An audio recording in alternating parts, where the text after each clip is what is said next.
Okay, hello guys. I promised to do a video on the object-oriented principles. Okay, so here we are. But something happened actually.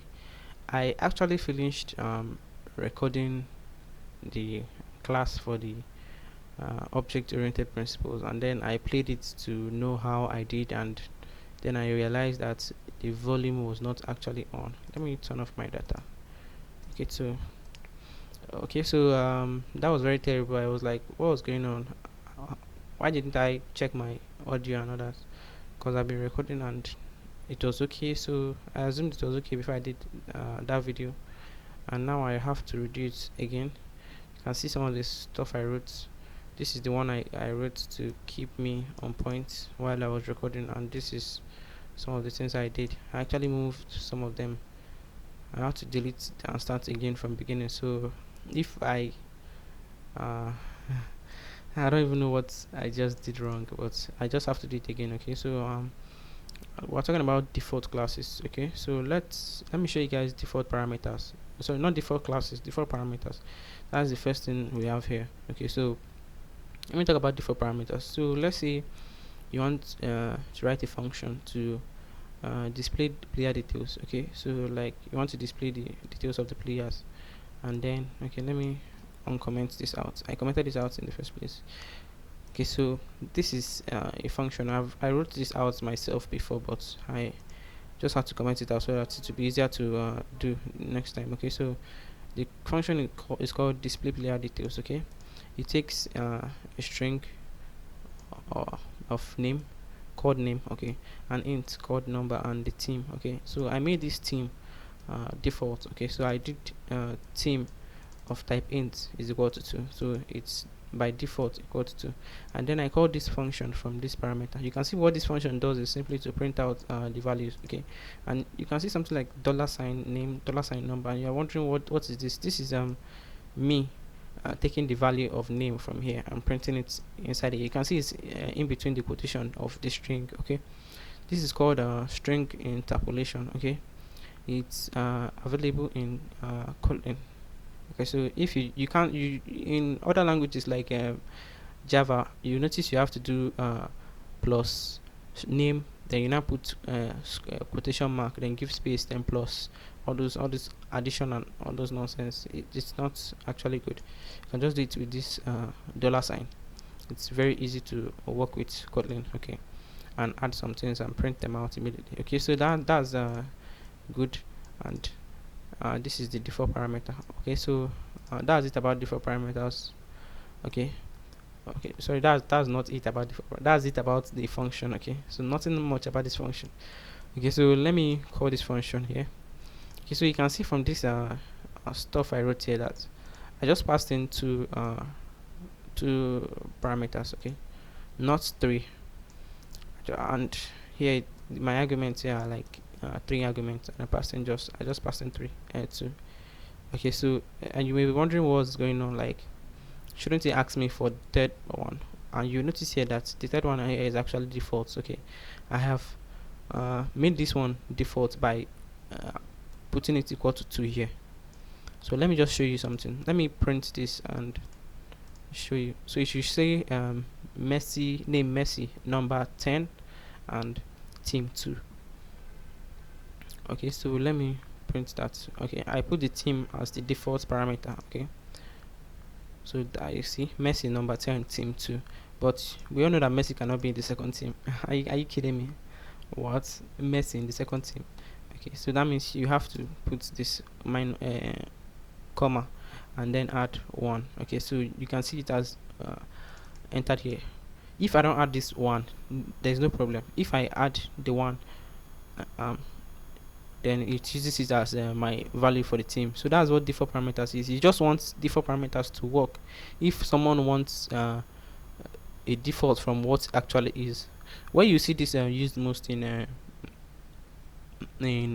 Android, or where it should be good, is maybe you have a toast function, a function to display toasts. Okay, so that function by default, maybe you specify it should be toast.length short. Okay, so if someone wants to display toast, if you want to display toast somewhere and you now know that that toast should be long, you should now come in that default path and just add toast.length long, and it will override the defaults. Okay, so this is default parameters. I just added a default parameter, and when I was passing arguments, I just added one. Okay, so that should be it. I have just talked about default parameters. Okay, so let me talk about okay, I'm talking about inheritance now. I just copied and pasted some things that I had before that I used for the former class that the volume, there was no volume. Okay, so I didn't want to go through and start typing everything one after the other, but I'll explain everything here so that you get it. Okay, so I created a class called person. Okay, this is a person class. I told you guys how object orientation works. Okay, so basically, okay, let me go about it again. Okay, so uh, object oriented programming is a programming paradigm, okay, that's in which you model your code, okay, to represent objects in real life. Okay, and then the way you make them interact is the way you actually solve the issues or the problem you want to solve. Okay, so that means maybe if you are developing an app or something for a bank or something, you have something like customer details where you save the name. It must not be that, but it's there will be objects to save all those things, like all those other things. Okay, so it's a programming paradigm where problems are structured in terms of objects. And I told you guys that in the last class that classes are blueprints. Okay, classes help you create these objects. Okay, so some objects you may know before are strings, ints, and some other types that I showed you. Okay, so those things are actually objects. And if you come, let me click on string. Okay, you see here I control clicks. Now I just control, if you hold control and click this, it will take you to the where a string was defined, in the place where it was defined. Okay, so you can see from here that string is actually a class, so it says public class string. Okay, and then some other stuff here. I'll explain this part here in later. Okay, so but for now, just know that all the strings are strings and they are objects. They were created in an object oriented way. Okay, so I'll teach you guys how to create your own objects. You may need this kind of objects when something like string and int and all those things are not enough again for you, that you want to create something personal. Okay, so let me talk about inheritance. Okay, so let's say we have a class now called person. Okay, and then I have a class called programmer. Okay, I want to create, let's say I want to write a program to create a programmer. Okay, so now what I have to do now is I have some details now in this person class. Okay, a person can walk, move from one place to another. A person can work. Okay, I don't know why I made this to sound, I use the same uh, action for the same sounding action for the two. Work and walk actually sounds the same, so it may be confusing. So but I created a person class now, and I want that person details for the programmer. Okay, so let me say I want this for the programmer. What do? I have to inherit. Okay, that's what inherit comes from. So let's see, for let me put it in layman's language. Inheritance is like your dad has something. Okay, or your mom has something, and your mom is the one that gave birth to you. Okay, inherently that thing is for you, from what inheritance is trying to say. Inheritance is saying whatever your dad or your mom has is yours. That's what inheritance is trying to say. Okay, so let me inherit. Okay, so in Java you actually have to write extends. You have to write it like this. Okay, extends, then you now say person. Okay, but in Kotlin it's not like that. Okay, so in Kotlin you have to write it like this. Okay, so person. Okay, so I have to actually uh, fill in this constructor here. I am inheriting from person, so this constructor here that person has, I have to fill it in with my own details. Okay, so let me add name and fifth number. Okay, so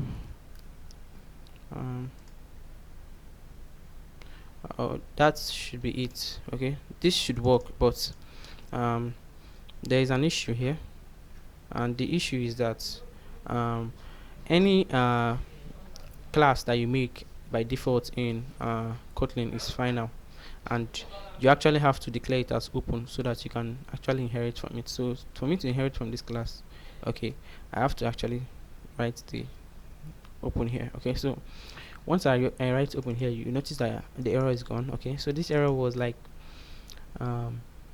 you can't inherit from this class. This class is final. Okay, so if you want to inherit from this class, you actually have to add open. Okay, so that's it for inheritance. Nothing much there. So now you may be wondering, why will I want to inherit from another class, or what's the importance? Okay, so let me give you guys a scenario. Okay, think of the place or what you do in your Android when you create an activity. You create a main activity, and then you check, you see something like this, and it writes a app compact activity. Okay, it's actually inheriting from app compact activity. Okay, and that app compact activity inherits from another thing, and that another thing, another thing. So you can see that when you check your methods or your functions, you'll be seeing override, override, override. That override there is actually, you're actually overriding methods, okay, and functions that you're actually overriding methods that your parent class that you inherited from actually wrote. Okay, so when you do that, you actually inheriting the overriding that. So you may be wondering, what's that, what's the fun in that, why should I do that? Okay, it actually helps us not to not to overwrite code. If I create a class programmer now, and I now come to this programmer class and start defining things that is the same for every person. Okay, I told you guys I'm creating a program. Okay, and this is like, let me say I'm writing a program that will model a human being as a programmer. A programmer is just one type of person, and a person can be a singer, a person can be whatever, can be a dancer and whatever, but all of them have to walk and do other human things like talk and all those other things. Okay, so if I come here and start defining that specific thing for the programmer, I'll have to go again for maybe singer and do that for a singer and do for other people. So putting that in the for person, and maybe if the programmer, programmers, if programmers work funny, or they work 24 hours on their laptop, you come here and override and give specific derivations for a programmer. Then for a singer, maybe he goes on stage at night, you do that for the singer. So that way you actually separate problems. I hope I'm trying to make you guys see the fun in object oriented programming. Okay, so classes help model objects. Okay, so that should be simple for you to grab. Okay, so let me see now that I want to override this one. Okay, so I actually, let me remove this open here, because I want to show you guys something. All functions and classes are final by default in Kotlin. Let me copy this here, and I see I want to override the parent class for work. Maybe programmers, when they are working, they work back, or they work with 0. Okay, they start counting from 0, and I want to override it here and add my own different default implementation here. Okay, so I have to enter here. You see it says I should add override modifier. Okay, if I add the override modifier, okay, to show that I am overriding this class, this method, okay, I actually have to come here and specify that it's open. That's why I removed that open there. I was trying to show you guys that like classes, even though you do your classes open, your the specific function must be open. Okay, so I must actually specify it as open here. I remove the function. I don't know why I made that mistake. Okay, so open function work. Okay, So this is an override. I have overridden the function here. Okay, so here I will add my own default implementation or whatever I want. Okay, so I hope that was clear. And that is inheritance. Okay, so inheritance helps you make things more specific and helps you share code. Okay, but inheritance can have its own complexities and all that, and we'll talk about it later. Okay, so for inheritance, I think we're done with that. Okay, I just showed you guys inheritance. Okay, there's something I want to add again. All these things I'm telling you guys, and like I said in the last class, is not substitutes for actual learning. Okay, so I'm just trying to like run through this. I'm actually not supposed to have gone through the Kotlin main language features. I'm actually supposed to be showing you guys how to build apps like with Kotlin and not show you guys the OOP. But I noticed some of you are just like total beginners. You don't even know what to write or something. So I'm trying to do this so that you guys do not be lost somewhere. I actually encourage people to not run away from the code. There was a time I was someone that runs away from code or something. I was afraid of the code and always editing stuff. I could make apps, but they were very, very terrible apps. Like you see so many nonsense there, so many things there that I don't even know what they meant. Okay, so I had to take the time to learn languages. I had to learn Java, sit down and learn before I actually started knowing what I was talking about. And then when I looked at my code, it was like I was stupid because I really was like okay, so you guys should take the time to learn language. Okay, and I'm not sure I can cover that. I'm just trying to give you guys the basic idea and you guys should get it. Okay, so that um when you guys hear OOP, you guys will not be like, oh, what's OOP? And when you hear functional, you know, what is functional? I'll actually come to the functional part, but not now. Okay, so um let's continue. Okay, so abstract classes. Okay, just like you override or inherited from this person class and then override this function. Okay, you can actually do that in the same abstract classes. Abstract classes are just different from classes like this. Okay, from normal classes. Okay, so let me remove this function I override here. Okay, so let me try to make a messy variable. Okay, let me make a variable called messy. Okay, and I'll say it's equal to what? Equal to let me say it's programmer. Okay, so I have to pass in the values. Let's say Messi. His name is Messi. I did this in the last class, Abby. I did something like this in the last class, and then his favorite number is 10. Okay, so now I've stored Messi here. Okay, so let me try to do this now. Okay, I have stored Messi now, so I just created a class of type programmer and whatever. Okay, so don't mind that this person here has the same signature. Okay, this is called signature. This the arguments here, the way they are arranged and the way they are is called signature. Okay, you can actually have another class again that has a different signature than this, and it will I don't know if I'm confusing you guys, but okay, you can actually have another, sorry, not class, another constructor with a different signature. You can maybe add only string and then it will work on other parts. Okay, so don't mind that this person here has the same signature with programmer. Okay, just let me show you guys something. If I remove this open here and add the word, let me not override this. Let me remove this here. Let me make this abstract. Let me show you guys what abstract classes are. Okay, so if I do this, okay, and double this, I'm trying to like make messy again, but messy is already defined, so it's a problem. Okay, let me see, let me call this Lionel. Okay, so Lionel is another guy I'm trying to make. Okay, but instead of making person, I will try to make programmer. Okay, so what is the error now? This is the same. It's just like virtually the same thing. Let me add this here too, so that you see it's like the same. Okay, this is like the same class now. programmer and person now like the same class, and what's the difference now? Why is this one not working? Is because this is abstract. Okay, abstract is something for or word you use to define something that is not concrete. Okay, I like to call it not concrete. Okay, so see the error here, you cannot create an instance of an abstract class. Okay, so this class is abstract. It means you can't create an instance of it. Okay, so it means that for you to use all these things here in this class, you actually have to you must not actually you must create a class, a concrete class, and then inherit from it. Okay, inherit from the abstract class. Okay, so the abstract class will be the super class or the parent class of the concrete class you created. So let me remove this here and then inherit from this person. Okay, so let me inherit from person. Okay, and then let me just do Ctrl Z and add everything. Okay, not Ctrl Z. Let me not be lazy. Let me write it myself. I was trying not to write.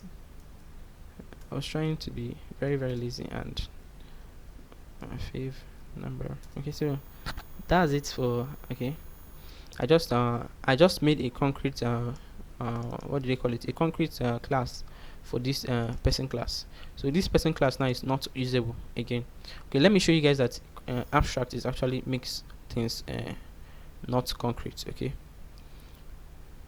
so let me just say this class is just a normal class, a normal open class or something. Let it not even be open self. Let it just be class of type person. Let me ignore this error here, and then I come here and just okay. You even see self this person again. Is there's the error is gone. Like this error is gone because this class now is now concrete. Okay, so I can use this class and do whatever I want.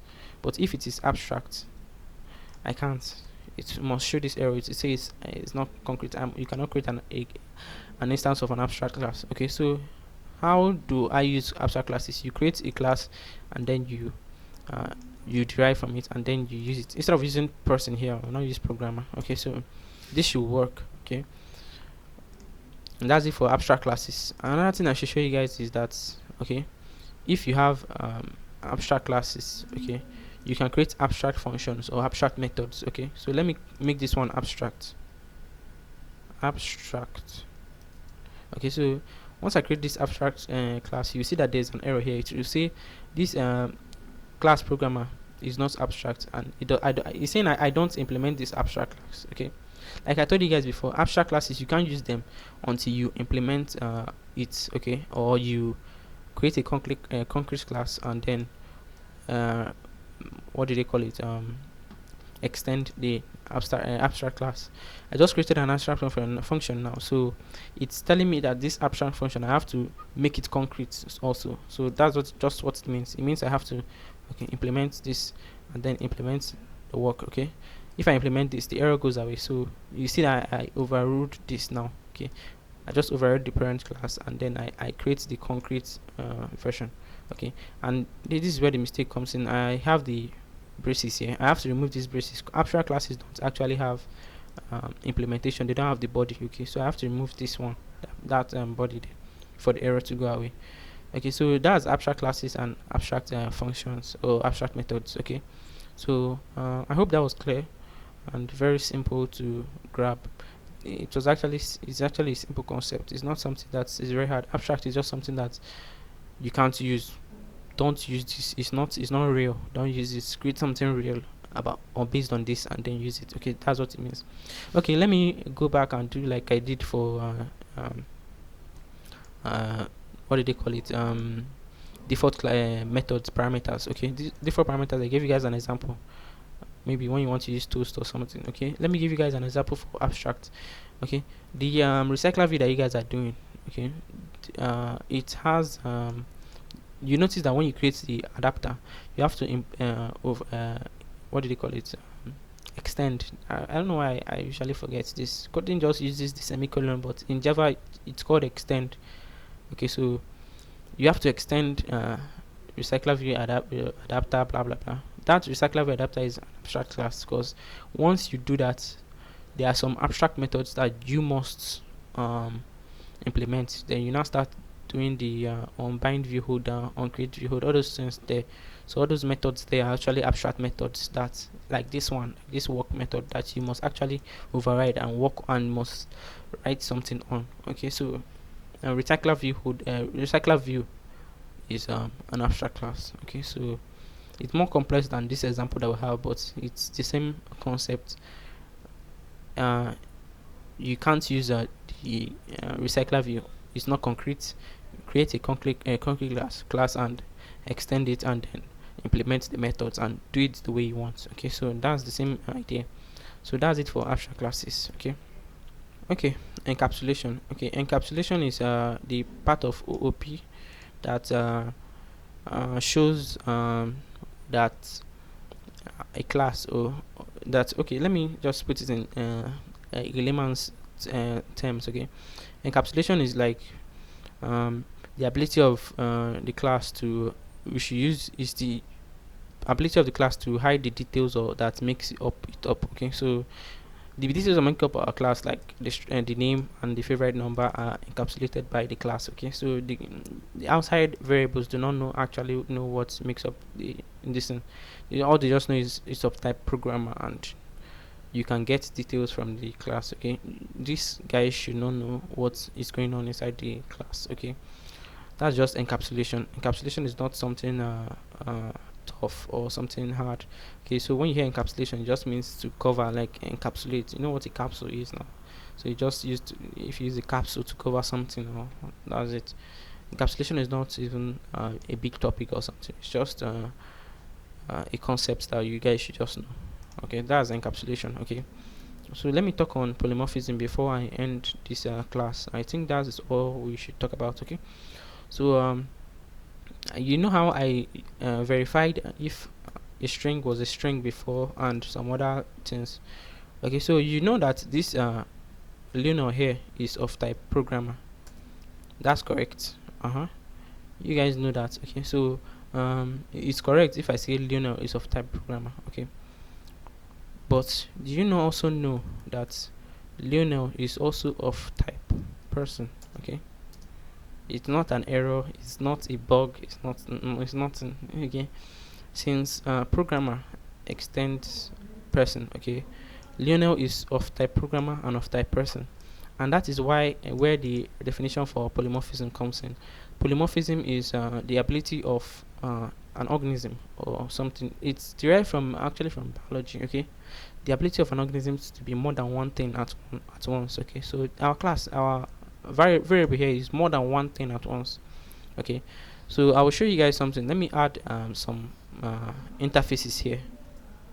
Okay, I just added two interfaces here. One is an interface called human, another is an interface called alien. Okay, so like, I just wanted to be fun and all that. Okay, so if, okay, this is human.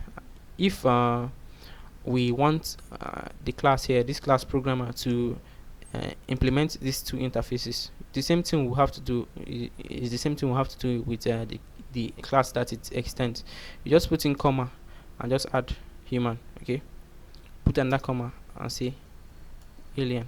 Okay, so our class now, the class programmer, extends the person class and then implements human and alien interfaces. Okay, so those two interfaces now have been implemented by us. Okay, so I want to show you guys another example. I told you guys that programmer here is of type person. Okay, do you also know that programmer is also of type human?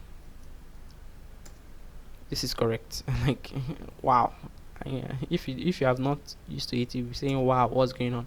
And also of type alien. Okay, because programmer implements these two interfaces. Okay, that means that wherever in your code that you need human or alien type, you can pass in your class, and that's the basis for callbacks. Okay, so if you don't know about callbacks in Android, you're wasting your time, because you need callbacks to help you write better good code. Okay, clean code and better one. Okay, callbacks are very important. You need them for additional functionalities and interface stuff. Okay, so that's the basis of callbacks. Okay, not the basics actually, but it's an important concept for you to know that your class is of the type of the interface you implement. Okay, so you may notice something here. I have two interfaces here, okay, but one thing I just want to tell you guys is that you can have more than a class implement more than one interface, okay. You can have 100 interfaces, nothing is wrong, okay, but you cannot have a class over extend to more than one class, okay. So as this is an abstract class, now if I copy this and okay and do double, I'll say maybe uh, uh, uh, what Homo sapien. Okay, let me sapien. I don't know if I spell this correct, but I just want to use the correct the word for human or uh, uh, a person. Okay, so you see, I try to mm, extend this Homo sapien this thing, but it's showing me an error. It said only one class may appear in super type list. Okay, so in Java, that's how it is. You can't extend more than one class, okay. And so it's also the same thing with Kotlin. You can't extend more than one class. It's actually a good thing. You actually get to know the good thing. If you have more functionality or things that you want your class to do, instead of adding it in this class here, instead of trying to extend another second class or something, you can just use that one and extend this one, and then make this one extend that one you're trying to do. So maybe I would say Homo sapien will extend person, okay, then person will not extend then programmer will not extend Homo sapien or whatever. So that's actually how it should go, or you may use interfaces to do that, okay. So I hope I just showed you guys. I did more copying here, copying and pasting than normal, because I have actually done this before, but I made the mistake of not saving it well, or I did not record it audio actually, so it was not clear. Okay, so that's it for the video. Okay, I think I'm done, and my battery is actually very low. Okay, so that's it for polymorphism. You just notice that uh, the class is of many types. It can be many things or whatever. That's how you just know polymorphism. Okay, so that's it for the basics of OOP. Okay, I hope you guys got it. If you have any questions, you can ask me. Okay, as usual, I used to tell you guys that my classes are not, my videos are not substitute for learning. I give you guys a link to JetBrains Academy. If you can use that, it will be very. I'll be very happy with you. Just go to JetBrains Academy and start learning coding the language. Okay, if you can't use that, or you have another resource on your own that you want that is easier, I give you guys JetBrains Acad because it was very simple and it was easier than the documentation. Okay, documentation is not something that a beginner should start reading, and it may confuse you or something, okay. So if you have a foreign resource or something, you can do that on your own, okay. So that's actually better for you, okay. So thank you guys for watching. um, this is the end of the broadcast, okay. So in the next one I'll be talking about conditionals, so if else statement and some other things, and how it's different in Kotlin, okay. So thank you guys.